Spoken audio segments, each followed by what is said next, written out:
अस्सलाम वालेकुम, मैं हूं सूफिया मलिक और आप देख रहे हैं PKN न्यूज़। बलोचिस्तान का मुनफरिद एजाज़ मुल्क की तारीख में 3 अहम ओहदों पर बलोचिस्तान की अहम शख्सियात बराजमान। निगरान वज़ीर आज़म अनवारुल हक काकर और चेयरमैन सेनेट सादिक संजरानी का ताल्लुक भी बलोचिस्तान से है। सरदार ताहिर महमूद की रिपोर्ट। आज निगरान वज़ीर आज़म के लिए सेनेटर अनवारुल हक काकर के नाम का ऐलान हुआ, जिनका ताल्लुक बलोचिस्तान से है। इसके अलावा चेयरमैन सेनेट सादिक संजरानी का ताल्लुक भी बलोचिस्तान से है।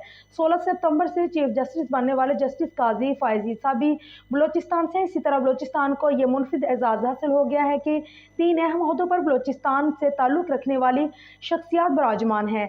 अपोजिशन लीडर राजा रियाज ने भी कहा था कि हमारी कोशिश थी निगरान वज़ीर आज़म का ताल्लुक छोटे सूबे से हो। बलोचिस्तान अवामी पार्टी से ताल्लुक रखने वाले सेनेटर अनवारुल हक काकर 2018 में सेनेटर मुंतखब हुए।